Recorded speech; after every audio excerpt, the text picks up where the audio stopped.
Views आज हम रूहों के मतलब चंद दिलचस्प और हैरत अंगेज़ हक़ाइक़ से पर्दा उठाएंगे और ये जानेंगे कि रूह का इंसानी ज़िंदगी और इसकी हकीकत में कितना अमल दखल है।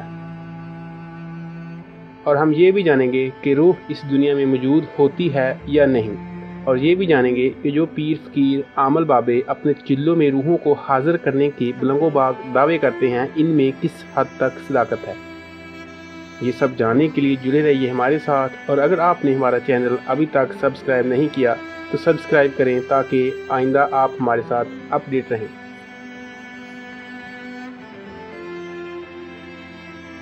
व्यूज़ मशहूर रवायात में से ये भी मशहूर है कि अगर कोई इंसान ख़ास तौर से औरत जो कि इस दुनिया में तंगदस्ती की ज़िंदगी गुजारने पर मजबूर होती है, एक अरसे तक सख्त हालात का मुकाबला करते करते ज़िंदगी गुजारती है, आखिर अल्लाह को इस पर रहम आ जाता है तो इस औरत के खुशहाली के दिन करीब आने लगते हैं। तब अचानक इस औरत को किसी ने कत्ल कर दिया और इस औरत के जो काम अधूरे रह गए, इनको पूरा करने की गर्ज से इसकी रूह रोए ज़मीन पर वापस आ गई और भटकती रही।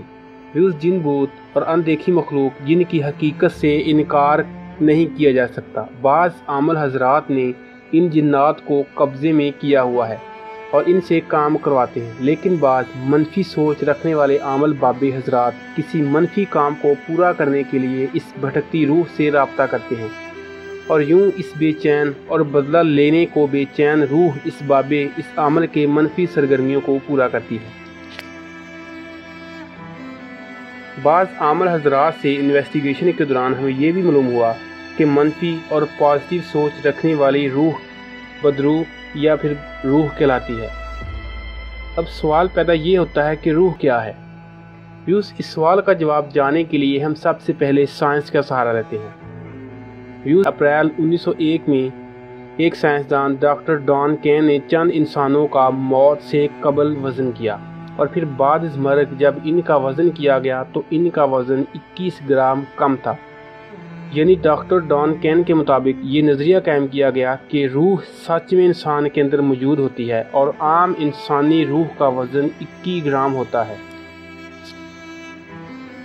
और ये भी नतीजा अख़ज़ किया गया कि रूह सिर्फ बिल्लियों को ज़्यादा वाज़ेह नज़र आने वाली चीज़ है। इसके अलावा नापुख्ता ज़हन के मालिक इंसान, जिनमें नाबालग बच्चे भी शामिल हैं, इनको आम तौर पर रूह नज़र आने की कई इतलात मिलती हैं।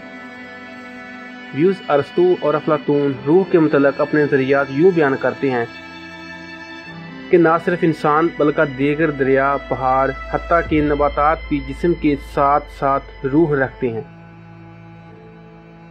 व्यूज़ इसके अलावा सिख मज़हब के गुरु नानक रूह के मुतल्लिक़ बात करते हुए फरमाते हैं कि रूह दरअसल खुदा का ही नाम है जो हर इंसान के अंदर होता है और खुदा ही असल में रूह है।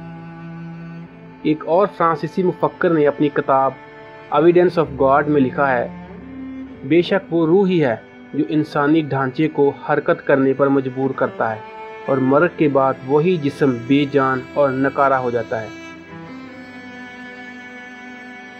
इनका इस तरह दलील देना बेशक बहुत से मुनकरीन रूह के लिए तसल्ली बख्श जवाब था।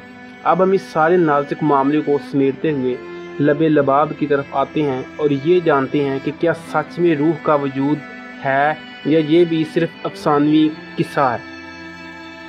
व्यूज़ हमने साइंसी तहकीक और तारीख़ पर नज़र दौड़ाई, हमने इंसानी तारीख़ का भी बगौर मुताला किया, हमने एक्सपर्ट हजरात से रब्ता किया और इस नतीजे पर पहुँचे कि बेशक इस कायनात में इंसानों के अलावा एक दूसरी मखलूक मौजूद है। इस अनदेखी मखलूक को जिन्नात कहा जाता है, ना कि बदरूह। हमारी तहकीक में ये बात भी देखने को मिली कि बाज़ आमल हजरात नापुख्ता ज़हन लोगों को अपनी जिन्नाती करिश्मों से रूहों के वजूद को साबित करवाने में कामयाब हो जाते हैं। हमारी अपनी इस तहकीक पर सच्चाई की मोहर तब सबूत हुई जब हमने कुरान मजीद का सहारा लिया, जिसमें झूठ तो क्या शक की भी कोई गुंजाइश नहीं। इसमें अल्लाह ताला ने रूहुल अमीन का जिक्र फरमाया, यानी तमाम आलम इंसानों की रूहें अल्लाह ताला के पास हैं, और ये भी फरमाया कि बेशक इस बारे में हमने इंसान को कम इल्म अता किया है اور کئی جگہ یہ بھی فرما کر اس کے انسانی دنیا میں وجود کی سختی سے تردید کی کہ ہم نے اس دنیا میں انسانوں اور جنوں کو صرف اپنی عبادت کے لیے پیدا فرمایا۔ ویوز اس بات پر تھوڑی غور کریں تو اس میں واضح طور پر یہ بات ثابت ہے کہ اس کائنات میں صرف انسان اور جنات کا وجود ہے، لیکن روحوں کی اس دنیا میں کوئی گنجائش نہیں۔ اگر روحوں کا کوئی وجود ہوتا تو اللہ تعالیٰ نے جو قرآن پاک میں کائنات کی ہر چیز پر مکمل انسانی رہنمائی عطا فرمائی، اس میں روحوں کا ذکر لازمی ملتا، لیکن ہمیں کہیں بھی ایسی آیات نظر نہیں آئیں جن میں اللہ تعالیٰ نے روحوں کے زمین پر بھٹکنے کے متعلق کچھ فرمایا ہو۔ ہمیں بڑی خوشی ہوگی اگر آپ ہماری اس چھوٹی سی تحقیق کے متعلق اپنی محبت کا اظہار نیچے کمنٹس میں کریں۔ اگر آپ کو ہماری یہ ویڈیو اچھی لگی ہو تو اس ویڈیو کو لائک اور شیئر کرنا مت بھولیں۔ ہم پھر ملیں گے ایک نئی ویڈیو کے ساتھ۔ اپنا بہت سارا خیال رکھیے۔ اللہ حافظ۔